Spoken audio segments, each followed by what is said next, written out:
right, here we go. Who's next out there on Friday Cocktails? Who's out there on the WFO line? Hey, is this Joe Castello, man? Oh, my gosh. We've got a residual guest. We got a weekly appearance now from Jason Logan. I love it. Joe, what's up, man? I told you I have absolutely nothing to do. No. But I got something to do. What do you got? What's hot?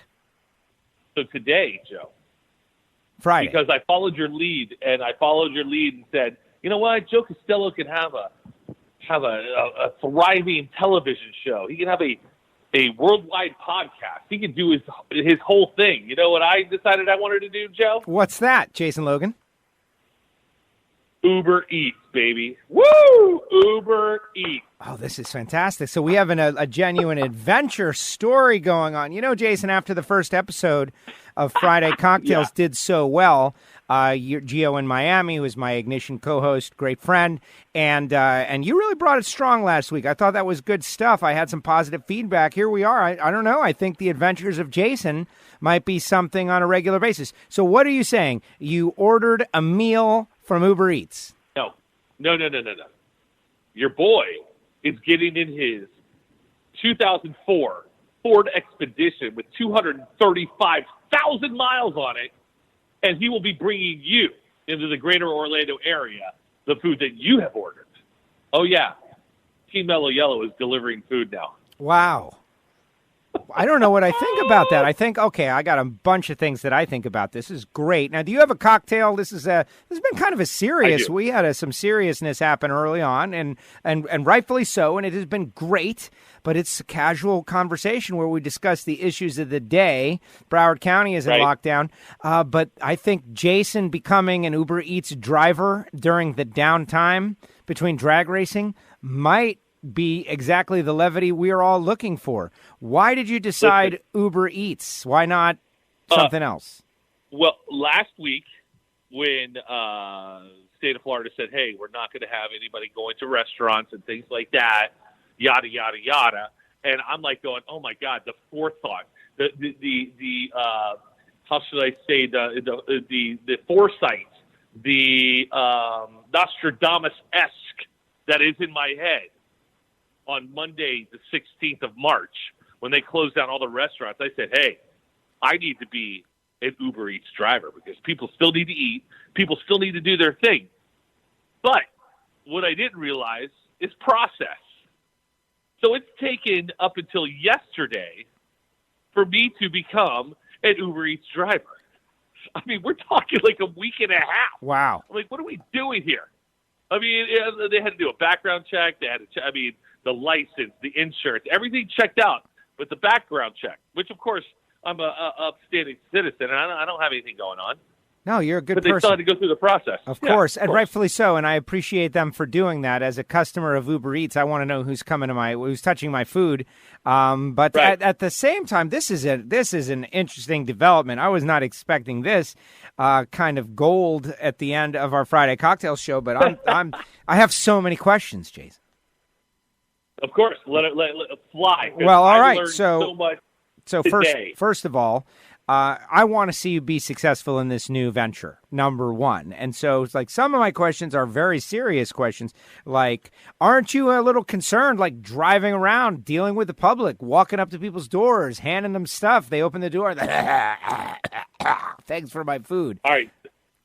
So, Joe, let me break it down for you like this. Today, I did 5 deliveries. Do you know how much money I made? No. Take a wild guess. $250. Not quite that. I made $38.87. Woo! Okay? That's good. $8 of it was tips. So let me tell you. So one of the first order, I was very nervous when I did it because this is the first time I've done it. I just rolled out. We went to Denny's, and the guy ordered moons over my hammy. Of course. And he worked for Lockheed Martin. Lockheed Martin, are you kidding me? Like, top 100, Fortune 100 company in the world, right? They make weapons, absolutely. Make weapons. It was by the Orlando airport, and it was in a secret location. And the guy goes, meet me outside. I'll I'll be out there. I'll be the one waving at you. Your meal's not a secret anymore, sir. Yeah, but he ordered the little moons over my hammy, and I said, hey, man, I kind of am a little jealous. I almost didn't bring this to you because I love moons over my hammy. We laughed. Made it back to the spot where I was hanging out. Boom, another hit. It was a rock solid day, but this thing will take you everywhere, all over the place. It was crazy. It was fun. It's like a game. Like if you didn't have, let's put it like this: if you weren't like desperate for money, like Jason is at this point in time, to go and put himself at risk. Now I've got gloves on my hands, by the way. Good. Just give you a heads up. People are going to appreciate that. You're going to get a better tip by being covered up. Right. One guy at his apartment ordered a burrito from a local fast food chain around here, Moe's. Welcome to Moe's. He ordered a burrito, and his description or delivery terms were just leave it outside the door, knock on the door, and leave. I'm like, done. He didn't want to touch anybody. I get it. Boom. I've heard people putting their delivery stuff in the microwave for 20 seconds, and the microwaves will kill stuff. That's interesting. So, it's like the ding-dong dash but you're getting paid. It was kind of fun today. Joe, it was fun today because for the past, or since Friday of Gainesville week, a.k.a., by the way, I was telling somebody today, they were like, wow, you know how lazy I am? And we were comparing how lazy we are over the stories over the past, since all this stuff has been going on. I said, by the way, you know how lazy I am? I still haven't unpacked from Gainesville. And I'm still pulling underwear out of my bag from Gainesville. What? That's like, what? Almost a week? 2 weeks? I don't know. I've lost track of day and time and dimension.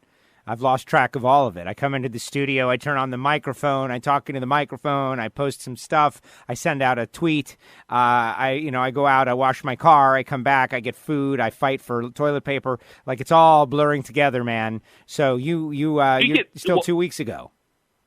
Well, speaking of going to wash your car, I realized that, I can't do like Uber rides because my car's way too old, way too rickety. But I could do Uber Eats, right? So a bunch of people just like, hey, I'll just meet you at your car, just drive up here, blah, blah, blah, blah, blah. I realized that I didn't wash my car, and I realized that my car is disgusting inside because before all of this happened, I was in the market for a new truck, and all of this happened, and I have no money to pay for a new truck. So we're sticking with the old Reliable out here. Yeah. But I'm like, I got to go wash my car. Like, I've given up on my car. I'm not washing. I'm not doing anything. That's bad. Probably haven't done it for the past year. You should go to Facebook. I'm a horrible vehicle owner. You're not a car guy. Come on. It's not like you work in drag racing. You should have a beautiful, immaculate vehicle at all times that you can eat off of, and I think that will get you some better tips or maybe it won't. Maybe I'm totally wrong. Maybe people want to see that you're destitute, and they'll give you a better tip. Like, oh, man, that guy's car was jacked. Let's give him a couple extra bucks. Who knows what the strategy is? I don't know. Okay, so when we're done with this, I'm going to go wash my car and for the first time in probably 18 months and figure it out. And clean the passenger seat and just the areas that they can see. Make it really nice and make sure your interior light works so that they're not uneasy about approaching your vehicle and all of these things. Right. You could get a nice magnet for the passenger side door that says, "Welcome to Jason's Uber Eats franchise." And do not be alarmed. But before we do that, I have a serious question. Okay, go ahead. First of all, I think Uber Eats is genius, okay, because you can be in your own vehicle. Yes, you do have to go interact with the wait staff at the restaurants. That's a little scary, but you're not dealing with the public exactly. You can, they're as afraid of you as you are of them. So that's good. But I think that you should also join Postmates and other services. Yes, I am. Right? You got to join multiple. I've done Postmates, and tomorrow, they send you stuff. They send you like a shirt and a bag. Like I had to get my mom left a thermal bag here from like Thanksgiving 2 years ago, and I'm like, oh, look at this thermal bag. I got one. Boom, there we go. So there's a whole like subculture that goes on with this. I was at a Chipotle today, and there were like, I walk in with my bag, and there's like 9 other people with their bags. getting food for other people. And I'm like, oh my God, are you kidding me? This is crazy. It's genius. So, no, it's genius. Okay, so you're going to get the Postmates, and you're going to get the Uber Eats, and you're going to clean the car, and you're doing a great gig. And you made, what, $38 in how long? From 10:45 in the morning Yes. to 2:30 in the morning. I don't even think it's minimum wage, Joe. I really don't think it is. It's your first time out, man. It's your first time out. Now, here's what's going wrong. Okay, number one, your vehicle is not like a mileage car, so you're burning more gas. That you got to do DoorDash too. Like there's other ones. Is it DoorDash? I don't even know what it is. But yeah, there's a DoorDash. Okay, you got to worry about the gasoline for your vehicle. That's going to be tough. It's your first time out, right? You got to get it on the clock at the right times. You got to find out when people are ordering. These are all things like the surge pricing for regular Uber. I'm so into this. This is a great experience. Like this is entertainment. Joe, well, somebody said to me today, like, you should do like a whole diaries, like a ride-along. Uber Eats diaries. Do a ride-along, a blog. I'm like, I could do that. Somebody goes, you should sing on your deliveries. I go, why would I sing on my deliveries? But then I'm going, that might be kind of fun. Because half of these people don't even, they're like, I'm here to have a good time. I'm like, whatever. Dude, it's something easy. It's something fun. I can click on, I can click off, make a couple bucks. Let's pay for some gas. You know what I'm saying? Listen, I'm not mocking in any way. I actually think it's interesting, and it's probably very entertaining. It's like an adventure out there. You don't know. It's like being a cop, except without the danger, or as much danger. Right. Joe, let me tell you, it was kind of fun. And every time I got an alert, like, ooh, you can make $3. I'm like, nope. I'm waiting for the $5 and $6 hits. Day one, I'm already turning things down. Are you kidding me? All right. Well, this is a great adventure. Joe, yes. Go ahead. I don't know if you have an agenda. Do you have an agenda tonight? There's not, the whole thing with Friday Cocktails is there is no agenda. Although we did have Kyle Seipel on the show early on, and he told us about a practice tree race with the greatest of the great NHRA champions versus the greatest of the great sportsman racers, and all the proceeds go to Racers for Christ. So that was like actually a kind of a serious thing for Friday Cocktails. And Dr. Phil, the official NHRA doctor, Dr. Phil Surface, came on, and it was a casual conversation, but he calmed me. And now you're making me laugh. And so I think this has been a successful Friday Cocktails. I want to talk about something. Can I talk about something? Yeah, you can bring up whatever you want. That's what's cool about it is that you have some free run until it just becomes less fun. All right. So when was your first, well, you go all the way back, your first experience with the NHRA. I mean, you go all the way back. 1980. You've been to 47 Gator Nationals? Yes, correct. 1980, right, which is, the schedule has been revised, and I was doing a live stream when that happened, and so I went on the live stream, and the Gator Nationals is our first race, June 5th through 7th, and it will be my 41st consecutive Gator Nationals. My first one was in 1980. That was the first NHRA experience. And listen, I'm a little older than you, not much, but my first experience with NHRA was on TV. And it was on Wide World of Sports on ABC. Am I right? You saw this. You watched this stuff. Yes. Hey, who let the dog? God. What's going on with the dogs? Hold on. Do you hear my dog barking? They're going crazy. Do you hear that dog barking? Guess what? Shut up! Stop! I just had to yell. He's a yellow lab. My wife is in there, and she's looking at him, and she treats him like a baby. Look at this dog. We've seen the videos. For those that follow Jason Logan, you're squirting the hose at him, and you have been. I'm just yelling at my dog from the other room. You have been cabin fever. Back to my story, Joe. Back to my story. I'm ready. So I know who people like Big Daddy Don Garlits are, Shirley Muldowney. I know Don the Snake Prudhomme, all the legends. Am I right? Yes. Those are the ones who I know. And those are the ones who I watched on Wide World of Sports back in the day with Howard Cosell and the Agony of Defeat, all of that fun stuff. But the other thing I watched on that stuff, and I mean, you had drag racing, you had all the skiing that was crazy. But what was the one thing that Wide World of Sports had for you that you had to sit down and watch when you were a kid, Joe? Tell me what it was. I don't know, man. I might have been able to answer this question. I liked the ski jumping. I liked ski jumping because they showed the ski jumper crashing, and so whenever they showed ski jumping, I was like, man, like maybe I'll see a guy wipe out like that. It was. I'm telling you, that's the wrong answer. So I'll tell you what it was, Joe. It's the wrong answer. That you sat down and you watched every single time. It was the Harlem Globetrotters. Oh, of course. Of course, you watched the Harlem Globetrotters. Meadowlark Lemon. Yeah, from Curly Neal. From Scooby-Doo. All of those. Wolfman Lee. All of those people were on the Globetrotters. You watched them play the Washington Generals and the Jersey Reds, and you watched all of that stuff. Well, guess what, Joe? I'm going to bring the show down for a second. I'm ready. Curly Neal died the other day. 77 years old. Curly Neal, the guy that would dribble around, do his whole thing. Remember that guy? Curly Neal was the best. Yeah. When did Curly Neal die? He died on March 26th. Oh, my gosh. Thursday. Was that Thursday? That's yesterday. So, like yesterday, Curly Neal died at 77 years old. This is big. Somehow this slipped through. That's terrible. Curly Neal. But here's the deal, Joe. Yeah. Here's the deal. Listen, back in the day, and I'm going to relate this back to me because this is what it's all really about. Back in the day, I was in search of a job like everybody's looking for one now on Uber Eats and DoorDash and all that fun stuff.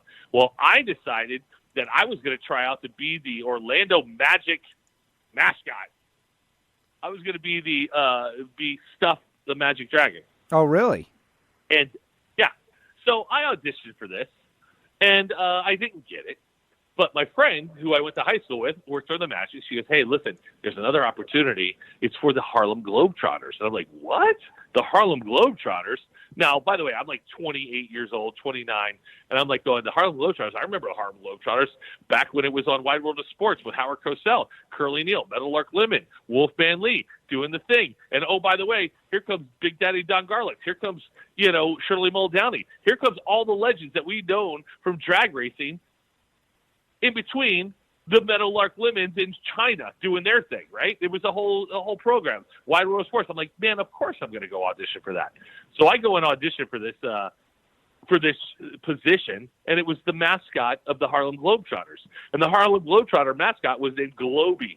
Globey have you ever seen the Harlem Globetrotters in person, Joe? No, man, it's a bad stat. I haven't. I did stay at a hotel with at the same time as they were there, but no, I've never seen their show. Well, you got to go see it still. It's still relevant. It still does its thing. But in between periods and things like that, they have a character named Globey, and Globey's got a picture. He's got a globe on his head, and he does a dance, and it's a whole thing.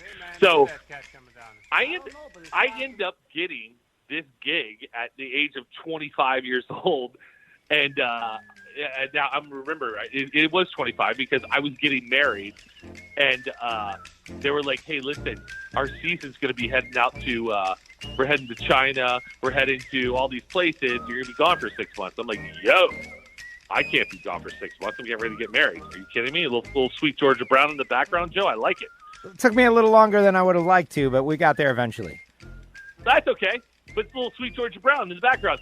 So I ended up not taking the gig, and my friend Mark Lingell ended up taking the gig, and he loved it. He was doing his thing. But he worked with Curly Neal for 6 years. And I'm like, dude, I would have loved to work with Curly Neal and Meadowlark Lemon and all of those guys back in the day. Back when when TV was TV and all these things were awesome. And, you got to watch Top Fuel from Gainesville. You got to watch Katie Bernstein break the record on Wide World of Sports. It was awesome. And I'm like, what are we doing here? Let's get this thing back up and running, Joe. Let's get NHRA back up and running like we used to do with Wide World of Sports. and let's make things happen. Let's make it a spectacle again. Can we do that, Joe? I don't know if we're going to be allowed to do any of that stuff, honestly, but I like your concept. It's a good concept. First of all, it's amazing you say that because the first thing I take out of it was big mistake, man. You should have gone out there and been the guy with the Harlem Globetrotters and gone to globetrotting.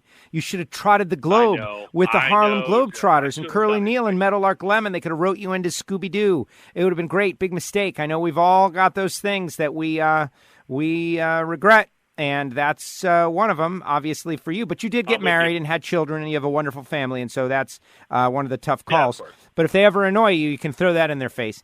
And two,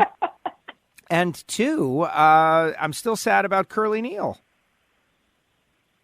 I mean, everybody, you go online, look up Curly Neal. No, I know. Don't know who he is. I love the Globetrotters. If you're under 30, and yeah, three. If you're under 30 years old, you don't know who Curly Neal is. No, just if go you're online, watch what he does. He was the innovator. He did he made the Globetrotters run. It was fantastic. But I don't mean to bring the show down. No, you didn't bring it down. It is almost over. It's a depressant anyway. The cocktails, they say, are a depressant, so it just works out as it has. But where do we find those Wide World of Sports? Like that's what I want to know. Like there's an episode of Wide World of Sports where they're going back and forth between the Globetrotters and NHRA drag racing. Is that what you're saying on one specific episode? Like they jumped around between these two great sports that we love? Like, I would like to go back and find that. Do you think that's available on the web? Well, I don't know if it's available on the web, but let's be honest. I mean, what they used to do, the Globetrotters, and then they would do another sport, and then they would do another sport, and they come back to the Globetrotters. I mean, it's not like it was segments, Stars. Which also I loved, by the way. I loved Battle of the Network Stars. My God. That's one of the reason I had Kyle Seipel on, is because I always wanted to be part of a team that was like Battle of the Network Stars. And this practice tree race that he's doing, he did pros versus Joes, except the Joes are professional sportsman racers, the greatest of all time. But eventually, if it becomes a big thing, they're going to have a media guy race. And that's the one I want to be in on. You know, I just want to be on a team. Can I get in? I don't think so, man. You're not. You do not let go of a button. Can you let go of a button? Listen, I've done this in the elite pits before, and I am absolutely horrible at it. Only because I don't know what goes into it. If you just told me what I'm supposed to do, I think I could probably make it happen. You're on the team. There it is. The media team adds a member. Now there's two of us. So that's what Kyle Seipel was on. I was promoting the thing, but hopefully, eventually, this thing takes off, and I can be on the Battle of Network Stars style media team, which was really good. All right, but what about, before we let you go, because this thing is over, we're ending with Jason, Friday Cocktails people. I love it. Can't be here forever. Yeah, you're the big finish. This is the big finish. So it is what it is. But what about the revised schedule, though? Let's talk some real stuff. Revised schedule, Listen, June. Last time we spoke, you April. New schedule out, June. Listen, do you really want to go into this with me? I mean, can I give my real opinion?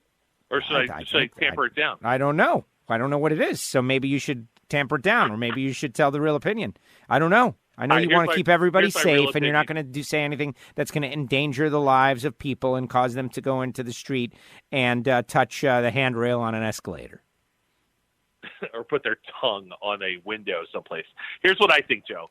I don't think it's going to happen in Gainesville the week they won. Ooh. I don't think it's going to happen. But they have put in the schedule for Gainesville to be made up at later on in the season. And that's great, and I'm glad they're doing that because, and even Houston. I just think it's going to back up just a little bit.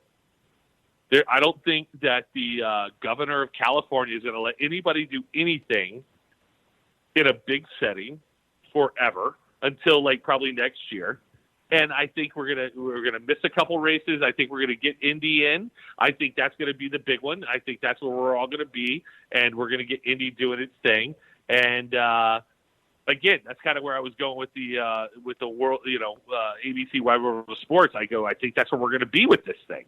I think there's going to be a couple big races, and I think we're going to kind of come down the pipe of hey, we're only going to run 8 races, and these things are going to be the biggest things ever. And I think they need to be the biggest things ever. I think the first race we do, and when we come back, I think it needs to be the biggest thing anybody's ever seen in drag racing. It doesn't need to be Skeleton Crew. It needs to be the biggest blowout you have ever seen. Yeah, I agree. Keep people going, oh, my God, I missed this. Amazing. I missed this. This is what it was. This is what I remember. This is bigger than ever. If you come back, yeah, I agree. I mean, I don't know. Right. Am I right? I mean, Joe, totally. You need to have every announcer out there. You need to have me out there playing music. You need to have, what's his name, Robert Height doing burnouts halfway down the track, getting out of the thing. A celebration of life. A celebration of life in America.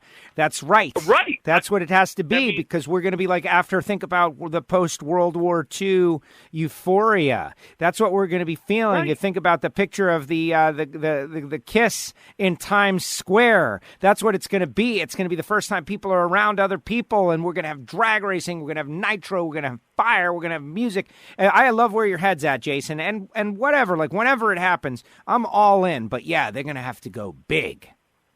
They've got to go bigger than ever. Listen, I get it. Or risk sending a negative signal. Like it would send a real negative signal if when people got back out there, they would be like, oh, this isn't what I remember.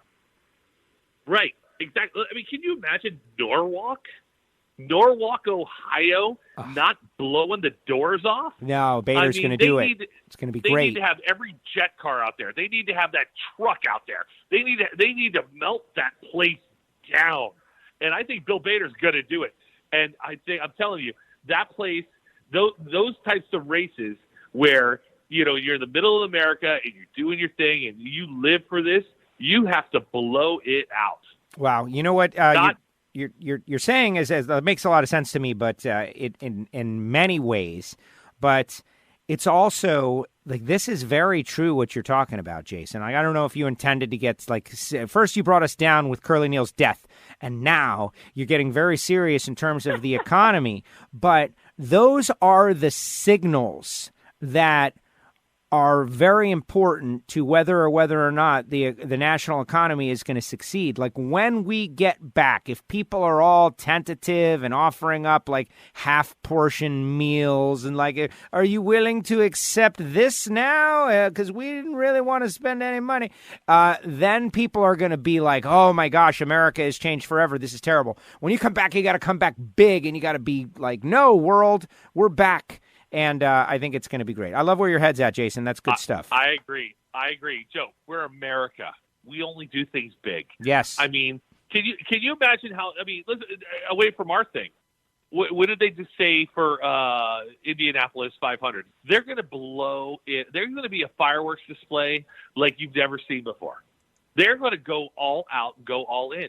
And that's what we need to do. I mean, we need to just lose our minds and just make it America. Just go crazy. And just, fireworks, the whole 9 yards. We just have to say, guess what? We're back. We're bringing drag racing. Here comes 11,000 horsepower in each lane. We're bringing it down Main Street, and we're going to shove it right down your throat, and you're going to love it because we're loud, we're dirty, we're smelly, and this is what America's all about. August 23rd is I think that's fantastic. Am I dropping the microphone? No, well, no, not. Hold on. I mean, I would love for you to drop the microphone right there. That is good stuff. But now you got me interested. As in the August 23rd is the Indy 500. So I just want to cross-reference the NHRA updated schedule to see where we are during the Indy 500, and it will be Heartland Motorsports Park at Heartland Park, Topeka. The NHRA Heartland Nationals presented by Menards. And so that's not far. We'll be in action that same weekend. But hey, that's the way it all works. You just try your best. But now you can drop the mic, Jason. Great job. Hey, 2 weeks in a row, you've brought great entertainment. You're on an Uber Eats adventure. You're joining Postmates and DoorDash. You're delivering. I definitely think you should chronicle that on your social media, Logan Mania. You should not do it while driving. You should definitely wear a mask and gloves, and you should be safe out there. But I think you're going to learn, like you're going to have life experiences that are so great that I can't wait to hear about them. Well, I mean, finally. I mean, I'm an old man, and I can't wait to get these life experiences. I'm pretty pumped. I'm looking at a puzzle on my dining room table right now. it's nowhere near finished, but I just put together a big piece. That's less interesting. Much less interesting than the Uber Eats stuff, I got to tell you. Jason doing a puzzle versus Jason walking up strange people's doorsteps and delivering them food. Like, what kind of crazy stuff are you going to run into? I choose the first, but the puzzle can be fun on your own. Of course. I'll do it on my own. All right, Jason, thank you so much. All right, Joe. Thank you, brother. We'll see you next week. And there he is, Jason Logan, ending up the show. Friday Cocktails. How about that? Wow, that was something. The Uber Eats thing. And I really like where he's coming from about like when we get back. And I think that's it goes out to everything. Like when it's safe, like don't do anything until it's safe.